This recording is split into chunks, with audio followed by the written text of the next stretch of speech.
em mercados altamente competitivos, precificar corretamente pode ser a diferença entre crescer e ficar para trás. Mas e se essa decisão pudesse ser tomada utilizando inteligência artificial? No episódio de hoje, vamos explorar como a Buser, a maior plataforma de intermediação de viagens rodoviárias do Brasil, vem utilizando IA para otimizar preços em tempo real, garantindo competitividade e eficiência. E para contar os detalhes dessa estratégia, estamos recebendo Luiz Benício Rosa, CRO da Buser, que vai compartilhar os bastidores desse case inovador. Então fica aqui até o final com a gente e aproveita para seguir o Raise the Bar no YouTube e nas principais plataformas de podcast.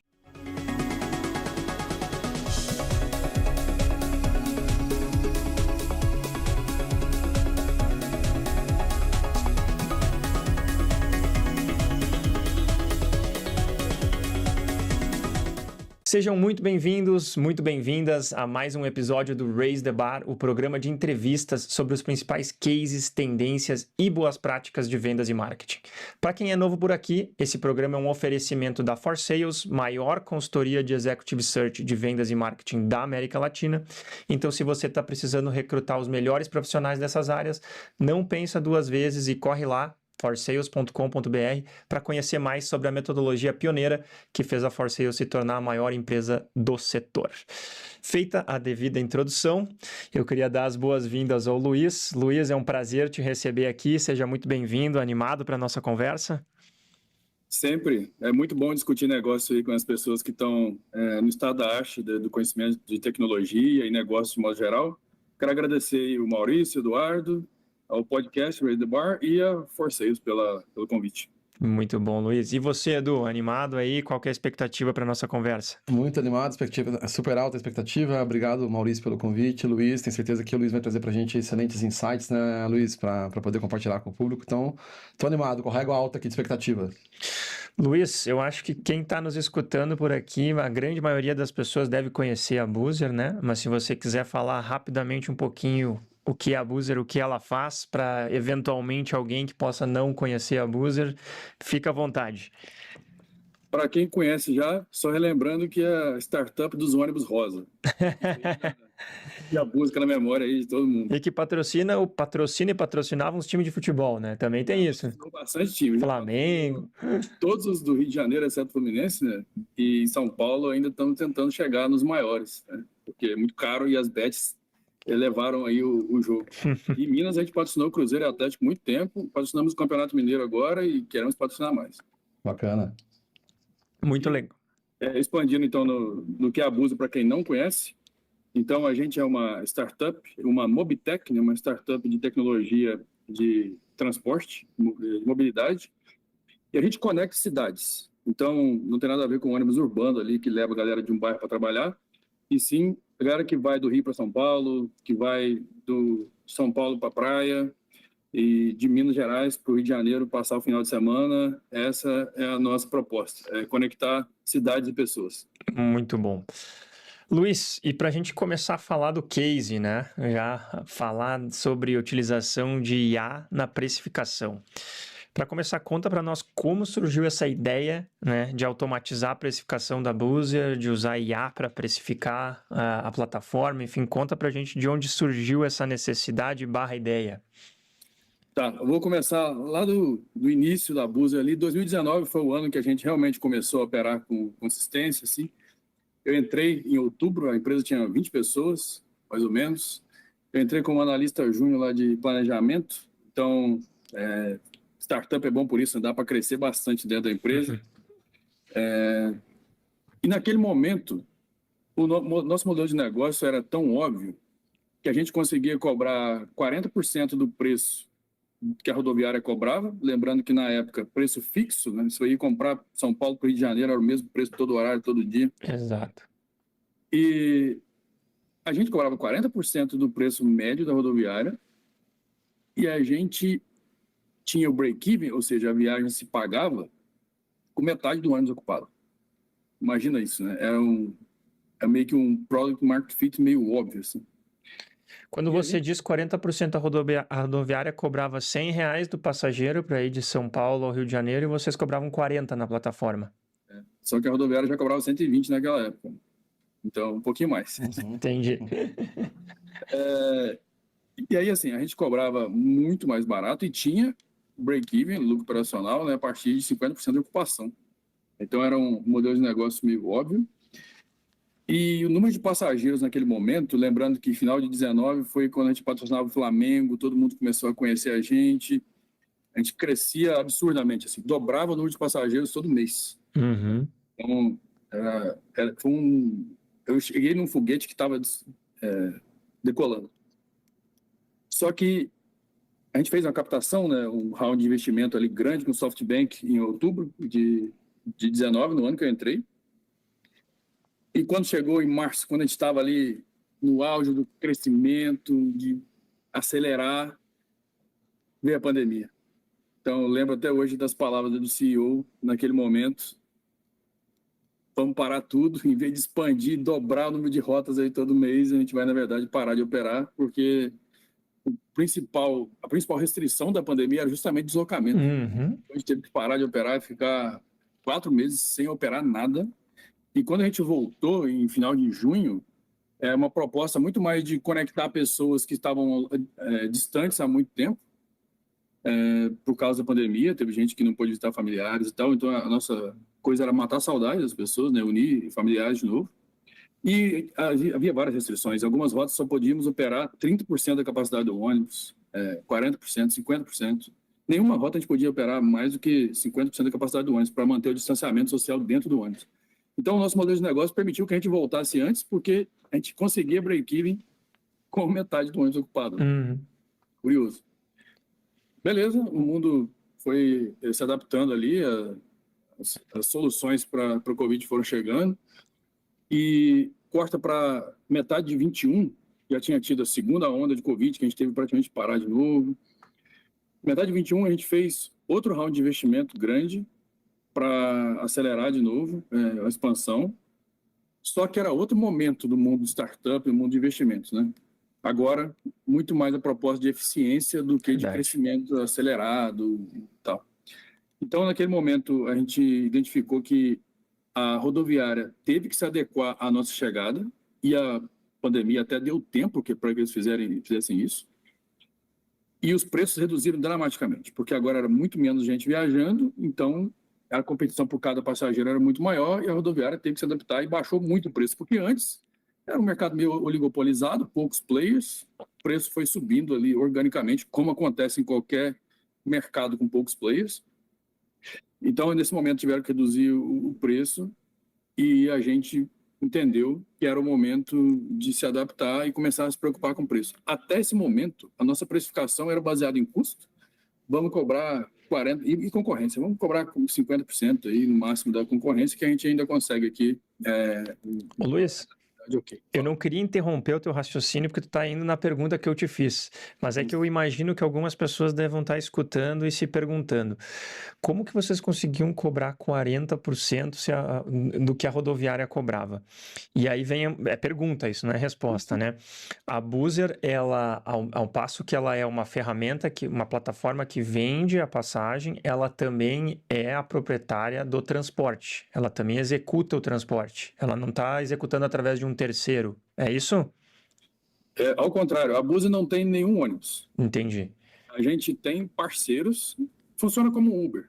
A gente tem parceiros que a gente conecta aos passageiros. Então, há muitas empresas de turismo no Brasil com quantidade de ônibus variadas, ali, que vão de um ônibus até 100, e que elas operavam apenas com agências de turismo, tipo a CVC, conectando pessoas a destinos turísticos em feriados, alta temporada. E esses ônibus ficavam ociosos a maior parte do tempo. Entendi.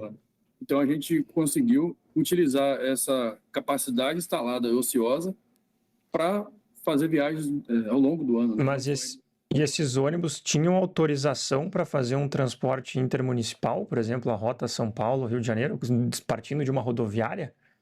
Todos os, não partindo de rodoviária. O resto que você perguntou está correto. Eles são autorizados pela NTT, no caso de viagens interestaduais e cada órgão regulatório de cada estado. As viagens que a gente faz, todas são emitidas licenças, tá? Dentro certinho.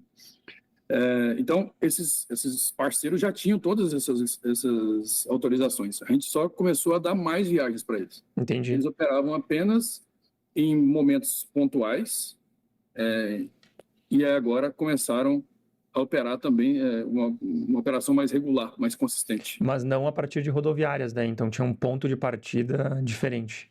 Então, a nossa proposta justamente nasceu do fato de que esses parceiros, eles tinham essa capacidade ociosa e eles não operam a partir de rodoviária.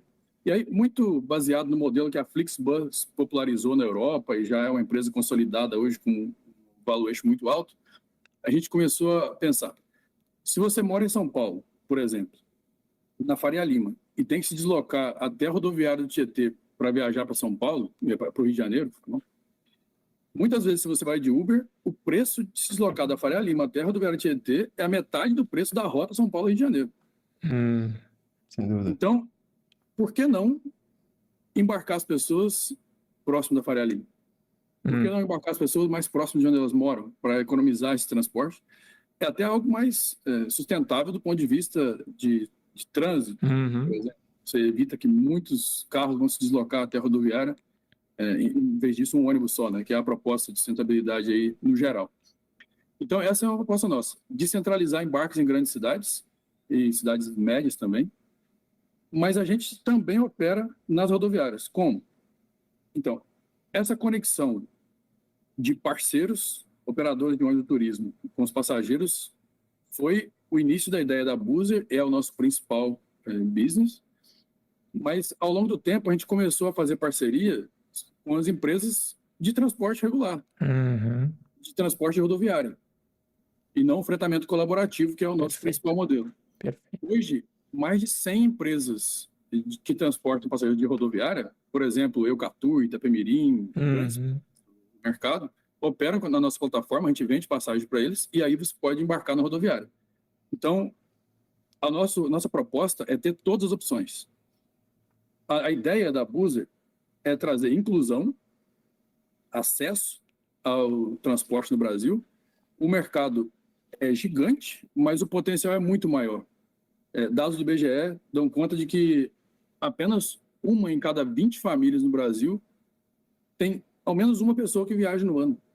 É nada. O tamanho que o Brasil tem, e você tem apenas uma de cada 20 famílias tendo um viajante por ano, é muito pouco. Então tem espaço para crescer muito. Só que viajar no Brasil é caro, e a gente entendeu que tinha um nicho ali de conectando esses passageiros a esses fretadores de turismo e contratando esse frete com antecedência, que vai ser um pouco o teor da conversa aqui hoje, a gente consegue baratear muito o custo. Se eu chego para esse operador do turismo e falo, eu quero uma viagem para amanhã, vai me custar muito caro, porque ele vai ter que ir atrás de motorista, ele vai ter que preparar todo o ônibus, fazer toda a logística de ter, por exemplo, o ônibus viaja para o Rio hoje e volta amanhã, então ele vai ter que contratar um hotel lá no Rio para o motorista dormir, esse tipo de coisa. Então a logística importa. Então se eu consigo ter previsibilidade, que é o principal ponto da IA nesse modelo, eu consigo baratear muito meu custo, pagar um frete mais baixo, vou dar recorrência para esse operador do turismo, então ele cobrava um preço antes para viajar 2 vezes no mês, agora ele vai viajar todo dia, eu consigo dar faturamento alto, cobrando um frete por quilômetro mais baixo. Então eu consigo baratear a viagem para cada passageiro e o operador do turismo vai ganhar mais no agregado. Então essa é a nossa proposta principal aqui, e vai ser um pouco do teor da conversa hoje aqui sobre precificação. Muito bom. Então, respondendo a minha pergunta inicial, que eu acabei interrompendo, é daí que surge a ideia e a necessidade de trabalhar a precificação, inclusive inserir IA, né? Edu? Não, super interessante, Luiz, porque basicamente o modelo de negócio, resumindo aqui, me perdoe, né, simplificar, vocês capturaram a ineficiência que o setor tem e conseguiram transformar isso num negócio, né? Então, e gerar valor aí para os stakeholders, né? Então, achei bastante interessante. Eu, particularmente, foi uma novidade para mim entender esses dois lados de atuação da Buser, né? Eu não tinha esse conhecimento, então aprendi aqui já, Luiz. E imagino, claro, que vai ser o tópico, né, que o Luiz vai compartilhar conosco, né, Maurício? Enfim, quantas análises aí para tornar viável, né, essa operação, né? E claro, acho que a IA seguramente é um braço muito importante para que isso seja viável, né? Sendo redundante, né? Cara, nesse contexto de metade de 2021, as empresas de rodoviária tiveram que baixar muito o preço. E ali a gente começou a ter competição pelo preço pela primeira vez, e não que a gente tivesse o mesmo preço da rodoviária, ainda era bem mais baixo, mas agora não era mais, tipo, metade do preço. Não era 40%, que nem você falou no começo, né? Era 70%, mas mesmo assim, agora tem um pouco mais de competição. Nesse momento, a gente identificou que a tendência era dessa competição apertar cada vez mais, com a entrada de novos players, porque a nossa entrada puxou a entrada de novos players. Sacudiu. Hoje a gente tem a Flixbus, que é europeia e entrou no mercado brasileiro, a BlaBlaCar, que é francesa, também veio para o mercado brasileiro com caronas e também com ônibus. Então, tem vários players trabalhando nisso. E as próprias empresas tradicionais, elas entendem que o preço fixo, capacidade fixa, que era o modelo arcaico que estava vigente no Brasil até 2019, 2020, não era sustentável. Tanto que todos os principais players criaram as próprias startups para competir com a gente. Uhum. Então, assim, quem vai para a rodoviária vai ver o que estava vendo antes, porque já está lá, vai comprar o que estiver disponível. Mas quem entra no meu aplicativo vai ver algo parecido com a Buser. Claro que a gente tem a vantagem do first mover. A gente entrou antes, a gente já está muito mais desenvolvido, já tem muito mais tecnologia, time adaptado a isso, mas eles tentaram entrar pelo mesmo caminho, né, de construir as próprias startups. Mas, identificando essa tendência, a gente criou o time de pricing. Foi a minha primeira atuação quando eu virei gerente da área, eu era analista, virei gerente e criei a área de precificação, já era algo que estava no pipeline de ser feito. E a gente começou com um cientista de dados, eu fazendo o papel de product manager e um desenvolvedor. E a gente foi estudar as características do setor para entender qual seria o melhor sistema de pricing para a gente adotar. Com um pouco daquela arrogância, talvez ingênua, de startupeiro que acha que consegue fazer tudo e fazer muito bem tudo, a gente falou, não vamos contratar nenhum sistema de precificação, vamos criar o nosso. E a gente tem a vantagem de estar em São José dos Campos, de onde veio a maior parte do nosso time aqui de desenvolvimento original, que é do ITA. Então, tem também um pouco dessa coisa de a gente consegue mudar o mundo. O próprio fundador, um dos fundadores, é egresso do ITA. Ah, legal. Então, a gente começou a desenvolver, mas antes começou a pesquisar muito, né? A identificar como eram os principais sistemas do mundo. E a gente viu que a gente tinha duas desvantagens muito grandes para todo mundo. Uma delas é a falta de dados históricos consistentes, porque uma startup está mudando de tamanho todo mês, então você não tem aquela constância nos dados históricos para identificar padrões muito claros e repeti-los no futuro e entender qual é a melhor forma de agir. Então, é uma deficiência que a gente vai ter que compensar de outra forma. E o outro ponto que a gente identificou aqui é que a falta de antecedência de compra nesse mercado impedia que a gente tivesse um sistema muito mais robusto de precificação. Claro. Então, eu considero que a média de antecedência de compra de passagem é um dia. É muito baixo, né? Um dia, né? Um dia... Muito diferente da aviação, né? Exato. Então, é lindo trabalhar na aviação porque você tem uma curva de previsão de demanda de um ano e você vai controlando essa curva com capacidade, preço, vai entendendo a sua rentabilidade. A gente tem que prever mais ou menos qual vai ser a demanda no determinado dia e na hora você vê o que deu. Então, esse era um ponto bem importante aqui. E com isso, a gente não podia replicar os modelos de precificação dinâmica de aeronaves, por exemplo, que não ia funcionar no nosso caso. Além disso, a gente tem restrições do próprio modelo de transporte de fretamento colaborativo, que tem mais restrições nesse ponto. Então, o que a gente fez foi criar um modelo próprio, que não era igual a nenhum desses modelos de precificação dinâmica de aeronaves. A gente estudou bastante a Flixbus na Europa, entendeu o que eles faziam e tal. E a gente focou principalmente em antecipar a demanda. O objetivo inicial não era rentabilizar e cobrar o melhor preço possível, era cobrar o preço de certa forma que as pessoas tinham incentivo a comprar antes, porque isso ia trazer muito valor no longo prazo, a gente ter mais previsibilidade. Porque, como eu disse antes, o meu frete ele depende da antecedência que eu estou contratando. Uhum. Então, se eu antecipo a minha demanda, eu tenho mais previsibilidade, uma previsibilidade mais assertiva de quantos ônibus eu vou precisar e eu consigo contratá-los antes. Perfeito. Então, é uma questão de risco, que eu consigo contratar antes e saber que vai ter demanda ali no momento. Então, foi por esse caminho que a gente foi. Desenvolvemos E, ô, Luiz, nesse caminho vocês têm mais flexibilidade de alteração de preço, né? Porque no caminho que vocês adotaram depois, que é ser um revendedor de passagem das empresas que saem de rodoviárias, até enquanto você estava falando, eu estava pensando sobre isso, né? A aviação, ela consegue ter essa antecedência porque ela tem variação de preço. O transporte rodoviário e intermunicipal, ele não tem muita variação de preço, então o consumidor compra lá em cima do laço, né? Comprar um dia antes, ou um mês antes, é o mesmo preço, né? Como ele não tem variação, o cara não se antecipa, né? Então, quando você está falando dessa estratégia, por enquanto, você está falando só dessa vertente onde a Buser iniciou, né? Não nessa outra. Perfeito. Sim, em parte, porque esse é o contexto de 2021. 2025 agora, se você entrar nas principais OTAs, né, os sites que vendem passagem, inclusive do nosso, você vai ver que as empresas de rodoviária já variam o preço também. Uhum. Então, virou uma tendência do setor. A gente mudou bastante o setor nesse ponto. Se você procurar comprar passagem de ônibus com antecedência é mais barato no Google, no Brasil, você vai ver que todas as matérias em portais importantes são de 2022 para cá, 21, 22 para cá, que é logo depois da nossa entrada. Então, hoje em dia, não é só uma coisa que a Buser pratica, mas os nossos parceiros de transporte rodoviário e as demais empresas tem praticado, também já adotaram esse modelo. E quando se fala de precificação dinâmica ou de variação de preço variável, causa estranheza nas pessoas, porque parece algo que é as empresas tirando proveito dos passageiros. Não é o caso. Por isso virou uma tendência mundial. Se fosse algo que não gerasse valor para as pessoas, eu acho que isso já teria morrido. Você tem vários perfis de clientes. Então, você tem um perfil de cliente que quer pagar mais barato. Você tem um perfil de cliente que vai pagar o que precisar para viajar, mas ele quer ter a opção em cima da hora se ele precisar. Muito atrelado ao corporativo e outros casos. Você tem uma emergência familiar, você quer ter a opção de viajar independentemente do preço. A gente estava falando dos times de futebol que vocês patrocinam, tem a final do campeonato que surgiu ali do nada, na semana anterior, né? O cara quer ir, né? Exato. A gente já teve vários casos assim, né?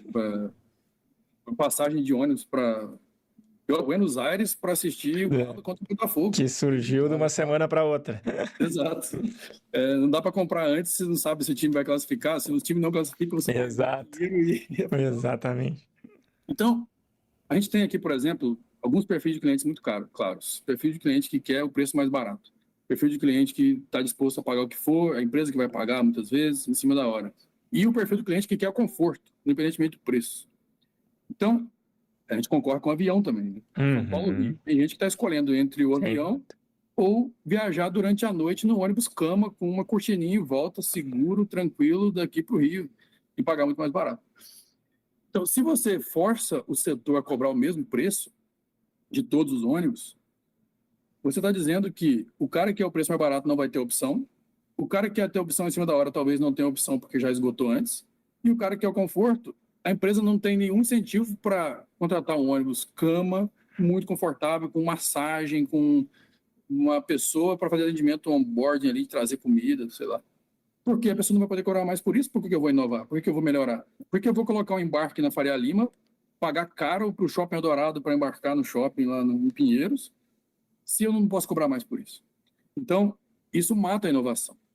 Na prática, a precificação variável permite, por exemplo, que as pessoas que não conseguiam viajar antes, agora possam viajar, porque elas podem comprar 2 meses antes e viajar da mesma forma, no mesmo ônibus, com o mesmo conforto de uma pessoa que vai comprar em cima da hora.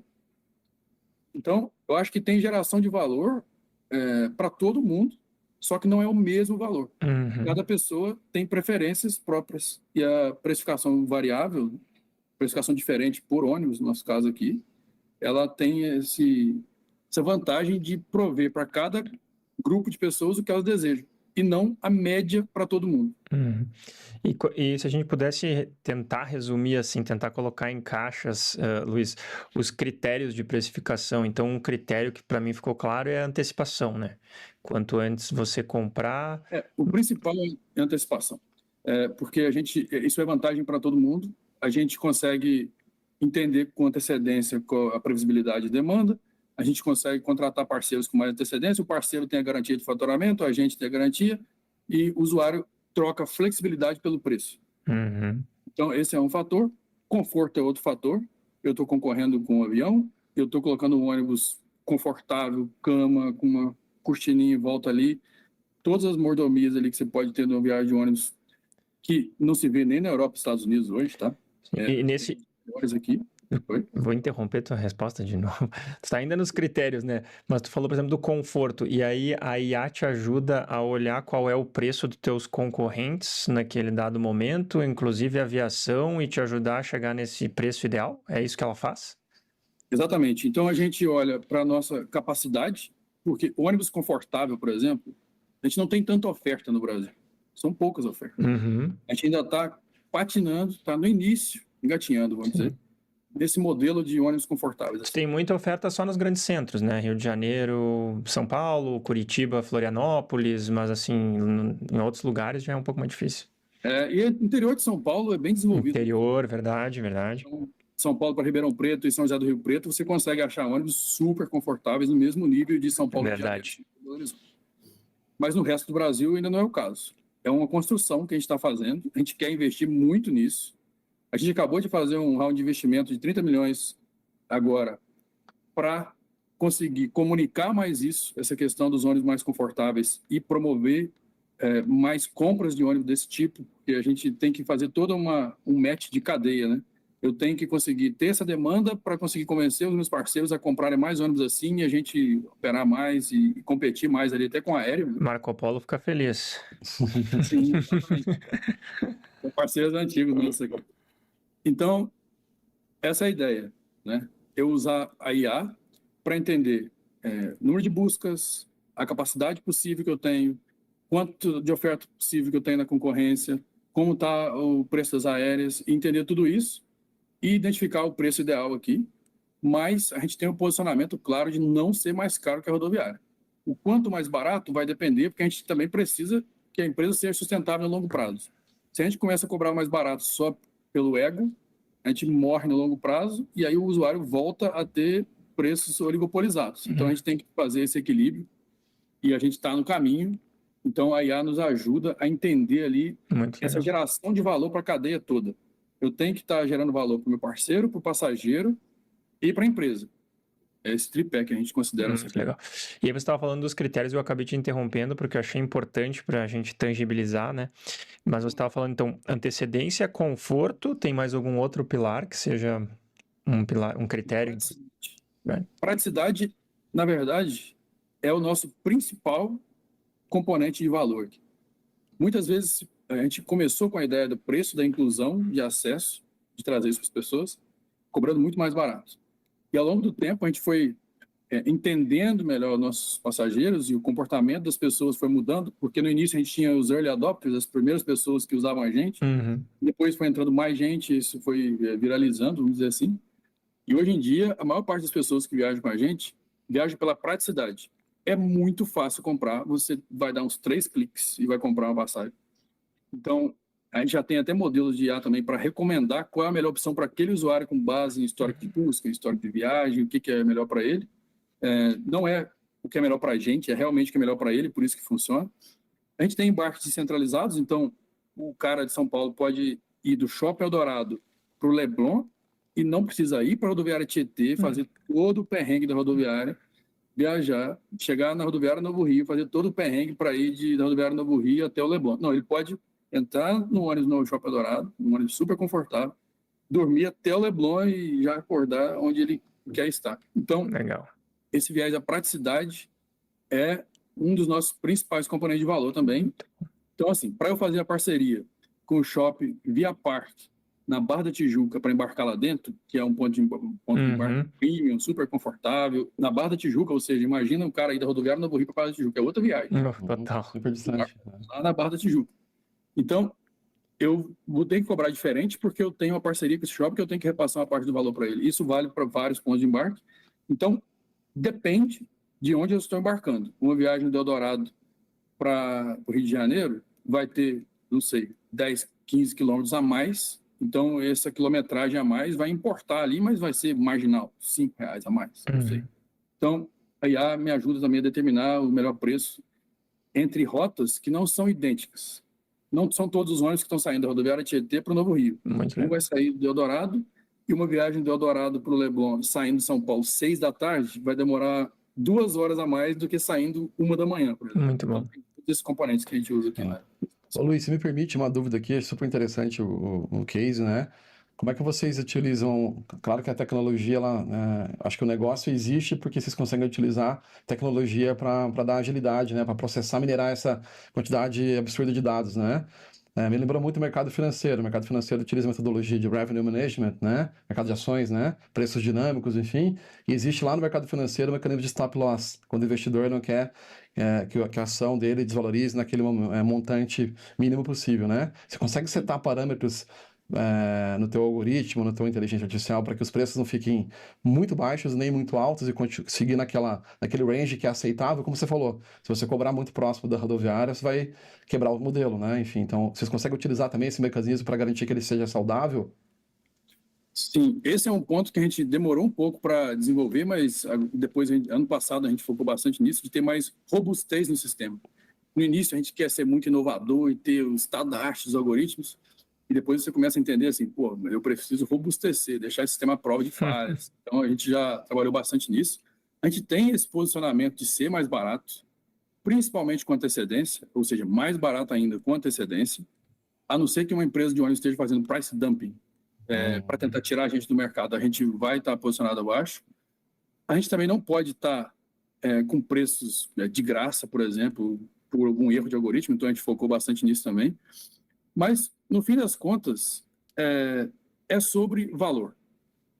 E se chega no momento, como aconteceu agora na virada do ano, no Réveillon, em que a gente identifica que os concorrentes estão muito acima da média de precificação, o nosso preço não vai subir para manter o mesmo posicionamento de estar X% abaixo. A gente vai cobrar o que a gente acha justo. Não uma precificação com base no mercado, é uma precificação com base em custo. A nossa precificação é com base no valor. Uhum. Toda a nossa proposta de precificação, a gente poderia falar horas sobre esse ponto que eu gosto muito, já estudei muito, é precificação baseada no valor. Então, é quando o valor eu estou gerando para o usuário, eu consigo medir isso de várias formas, pela disposição a pagar, que eu identifico que ele tem aqui. Então, não importa o meu custo. Perfeito. Não importa o preço da rodoviária. Esses são apenas balizadores. Se eu não consigo cobrar o suficiente para cobrir o custo, essa rota não é viável para mim. Perfeito. Se eu estou cobrando uma porcentagem da concorrência, eu posso estar descolando a geração de valor muito para a Busa e pouco para o usuário. Também não quero isso. Perfeito. Porque isso não vai fazer a gente crescer ainda mais Que legal, virar cara. a maior empresa de ônibus do Brasil. Então, a precificação é feita para distribuir o valor na cadeia. Então, como que eu aumento o valor? Eu quero aumentar o valor para a Busa, aumentando o valor da cadeia toda. Perfeito. Valor é a diferença entre a disposição a pagar para o usuário, né, e o preço que eu estou cobrando. Então, se eu estou subindo o preço, se eu não estou aumentando a disposição a pagar dele, eu estou reduzindo o valor para ele. Então, eu quero inovar, trazer muitas melhorias para o setor, de modo geral. A gente tem hoje câmeras de fadiga no ônibus que identificam se o motorista está cansado e a gente consegue substituir esse motorista ou pausar a viagem até vir alguém para trocar. A gente tem câmera anti-colisão para tentar evitar ao máximo qualquer tipo de acidente, que a gente sabe que o trânsito e o volume de viagem que a gente tem, isso é um risco. Sem dúvida. Então, a gente tem várias melhorias dentro do setor. A gente tem telemetria, ou seja, rastreamento de todos os ônibus 24/7 aqui. Então, a gente tem várias melhorias que a gente vai fazendo para aumentar o valor para a cadeia toda e eu consigo distribuir esse valor entre os parceiros, os passageiros e a Busa. Não vamos pensar em só um desses pontos, porque é um pilar, e se não funciona para todo mundo, o modelo de negócio não se sustenta. E a gente tem muita clareza disso. Perfeito. Luiz, deixa eu te fazer uma pergunta também que eu acho que gera muita dúvida por parte de quem talvez esteja um pouco mais distante do assunto e etc, né? Então, só recapitulando para organizar o pensamento aqui, os 3 principais critérios que você falou, então, é a antecedência, é o conforto e é a conveniência, né? Que você falou. Então, os 3 principais critérios, aí você explicou, por exemplo, no pilar da... Peraí, primeiro, o segundo pilar era, só recapitulando... Conveniência, O segundo pilar é conforto. Aí você falou que a IA vai lá e vê o preço do avião, o preço dos concorrentes para conseguir. Então, explicamos aqui um pouco mais ou menos quais são os pilares e como que a IA ajuda em cada um deles. Agora vem a pergunta que acho que a maioria das pessoas quer entender. Vocês têm um sistema próprio de vocês que foi implementado IA para ajudar nessa precificação ou é um software que veio de fora já com essa IA implantada? Enfim, acho que essa é a primeira pergunta. E aí a segunda pergunta, já aproveitando que muita gente deve estar se perguntando é: a IA faz a precificação e toca para o sistema ou tem alguém que valida a precificação da IA antes de ir para o sistema? Acho que essas duas perguntas provavelmente deve ter um monte de gente que está escutando que quer saber. Tá. Interessante a sua pergunta. Sobre o primeiro ponto, a gente não tem nenhum software de precificação contratado, nunca teve, nunca nem negociamos com nenhuma empresa de precificação. Um pouco dessa arrogância ingênua de início de startup de achar que consegue fazer tudo melhor. Uhum.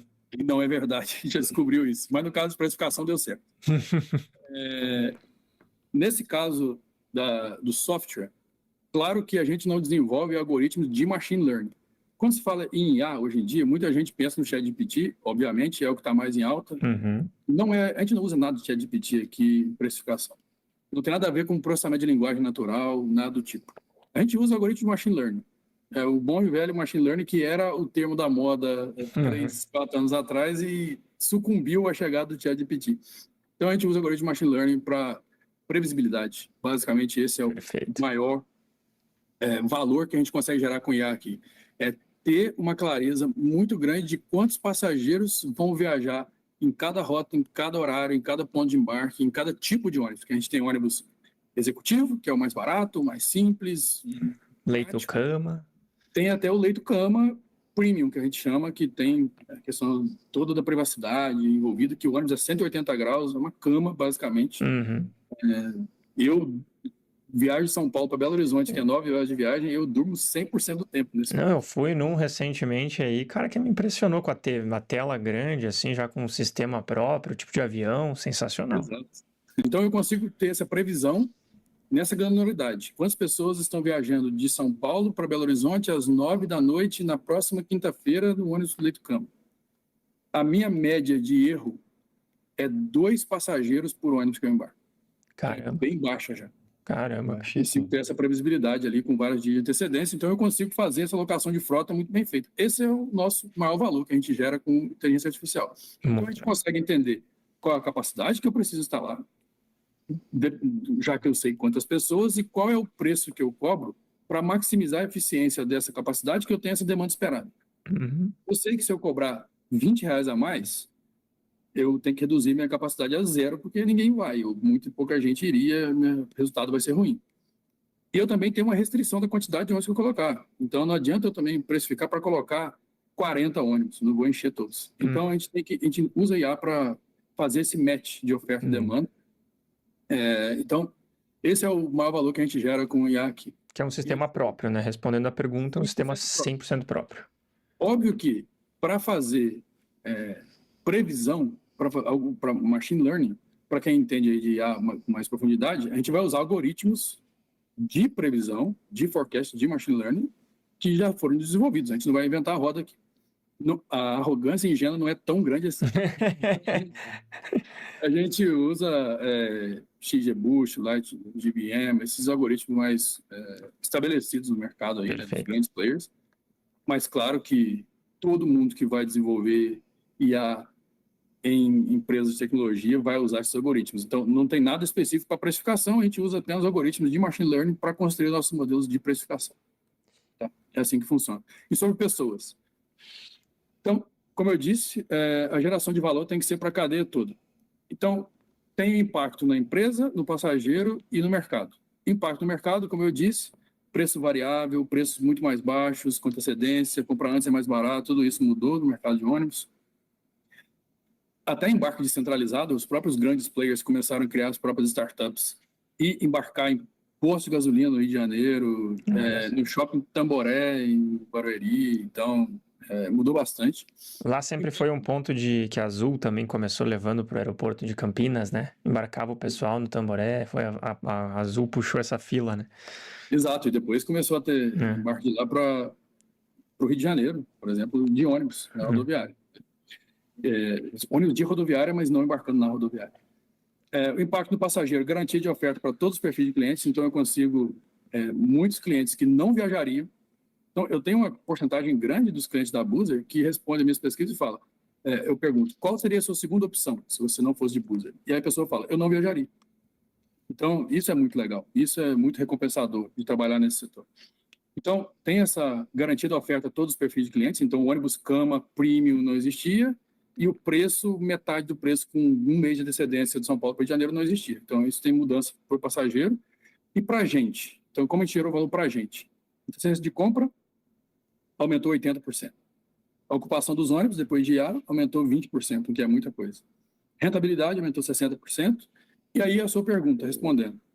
A gente conseguiu escalar um sistema de precificação para todas as rotas, todos os tipos de ônibus, todos os pontos de embarque, uma operação de mais de 500 mil de passageiros por mês, com 3 pessoas no time de pricing. Então, a gente tem a supervisão de saber o que está acontecendo. Não vamos supervisionar 100% dos casos, é impossível, mas a gente tem um controle bom de saber como as coisas estão em cada rota, uma visibilidade boa disso, mas apenas com 3 pessoas no time.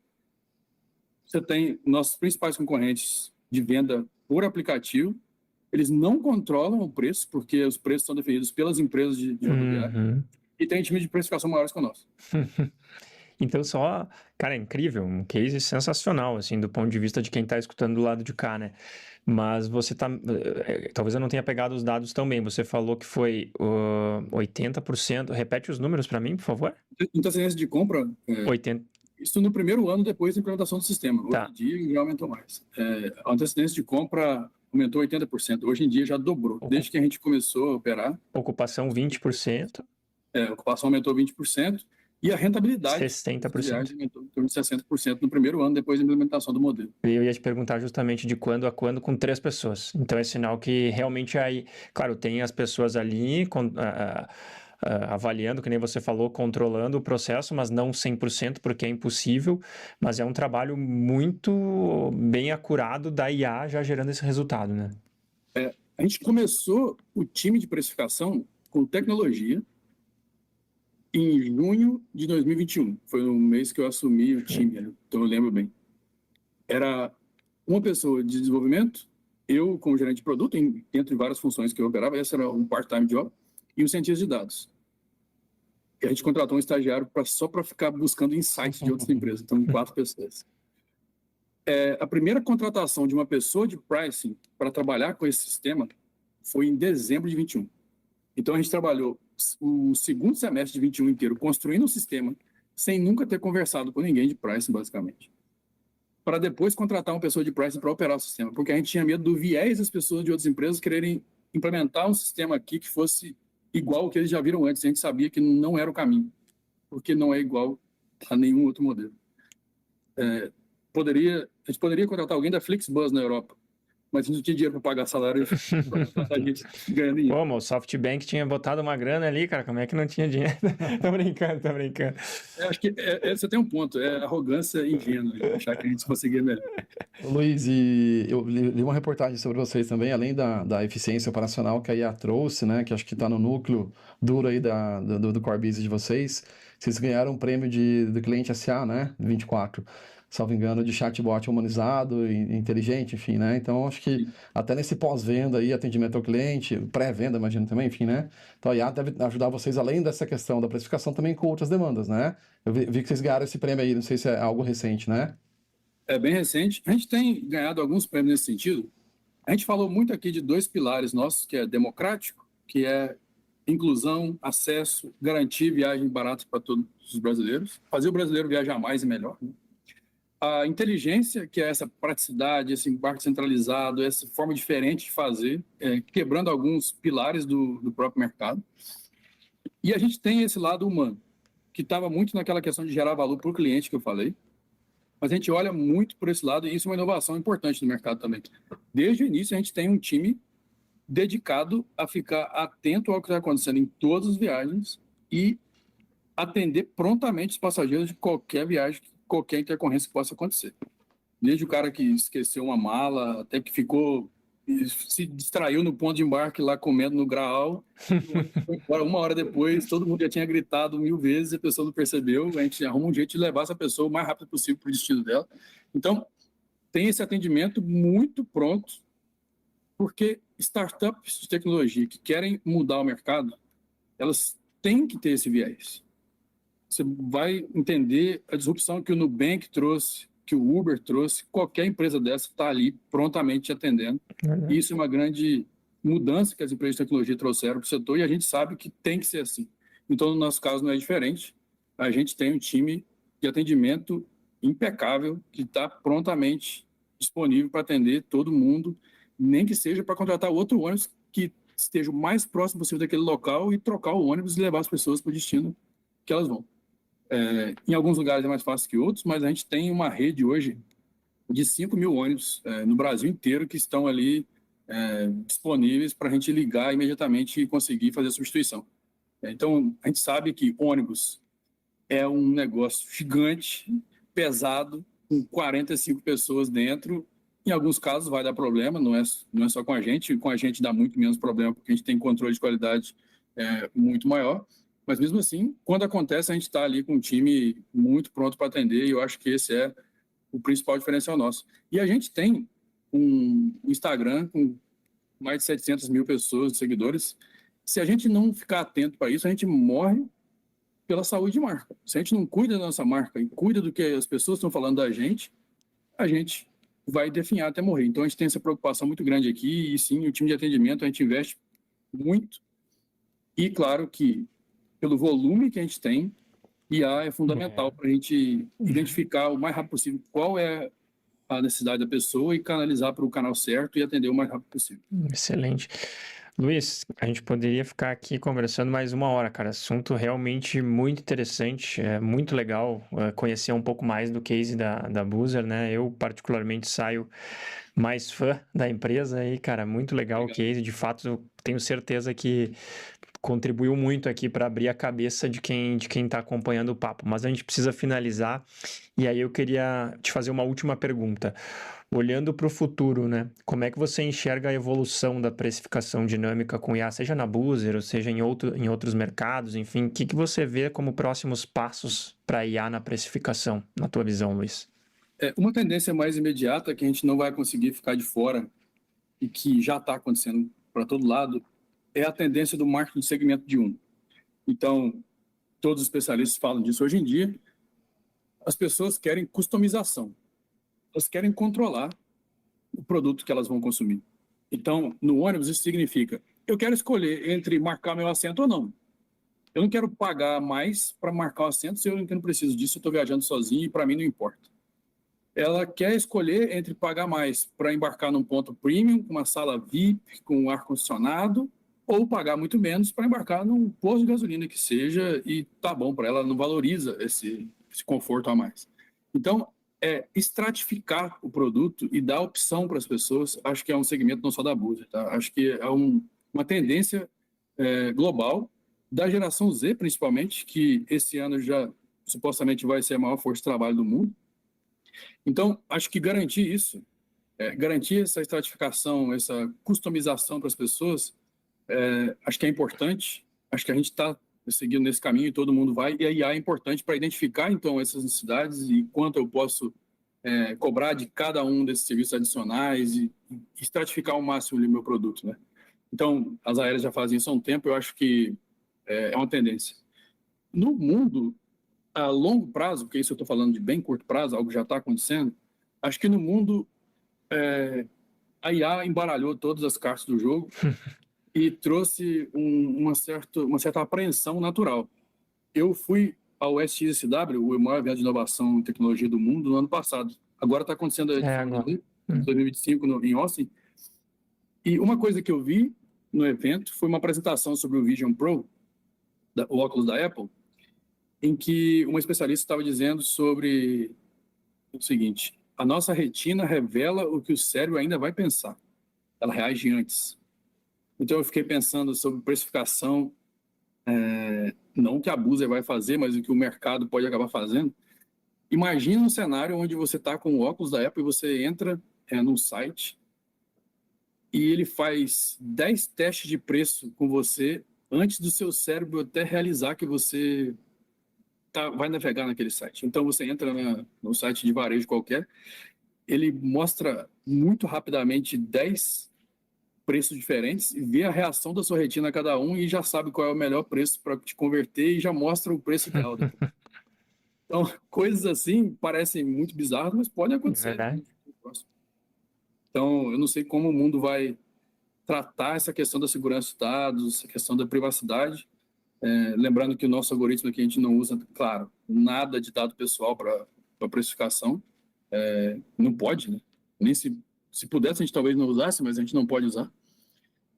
Mas eu não sei como vai ser esse controle. Então, eu acho que é uma apreensão natural que a gente tem quando a gente olha para o futuro e vê esse tipo de tecnologia aparecendo.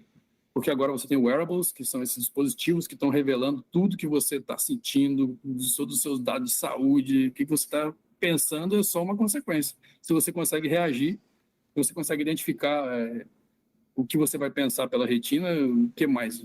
Qual é o futuro disso, né? Então, eu acho que tem uma apreensão natural e, honestamente, eu não tenho a menor ideia do que vai acontecer. Muito bom, Luiz. Edu, alguma consideração final? Não, super interessante. Acho que, enfim, pena que o tempo é escasso, né, Luiz? A gente podia literalmente ficar embarcado com você nesse ônibus para falar sobre mais coisas, mas uma pergunta talvez prática, só para não tomar mais o tempo, né? Vocês já pensaram em vender esse modelo para outras companhias? Enfim, esse modelo que vocês criaram dentro aí? A gente já está negociando isso. Opa! Olha, A gente já tem muitos parceiros aqui de longa data da gente, do setor rodoviário também. A gente já tem negociações de andamento com várias empresas para jogar junto, né? E talvez gerar valor para mais gente, como a gente tem gerado com a nossa capacidade instalada. Então, quanto mais empresas a gente conseguir juntar nesse modelo, mais valor sendo gerado, e isso vai ser bom para todo mundo. Como eu disse, é bom para a cadeia. A chegada da Buser não reduziu o número de passageiros das outras empresas, trouxe mais gente para o modelo, assim como o Uber fez. Então, é uma tendência natural da gente conseguir fazer parcerias com outras empresas e continuar gerando mais e mais valor dentro do setor. Muito bom, Luiz. Bacana. Muito obrigado pela tua participação. Foi um prazer te receber aqui. Espero que a gente possa te receber de novo daqui mais um tempo para acompanhar a evolução desse case, né? As novas tecnologias que vão ser inseridas, enfim, os próximos passos, né, desse modelo de precificação. Então, queria te agradecer mais uma vez pela tua participação. Eu que agradeço de novo a vocês pelo convite. Estou à disposição sempre para falar de negócios, que é uma paixão minha. Muito bom. Então, você que nos acompanhou até aqui, se você gostou desse episódio, tanto quanto eu, quanto o Edu, curte esse conteúdo, comenta se você estiver vendo no YouTube, compartilha com pessoas que possam se interessar por esse conteúdo, porque realmente é um case bem relevante, bem interessante para quem está pensando, está precisando melhorar precificação e inserir automação, tecnologia nesse processo, tá bom? Para vocês que ficaram até aqui, um abraço, nos vemos no próximo episódio.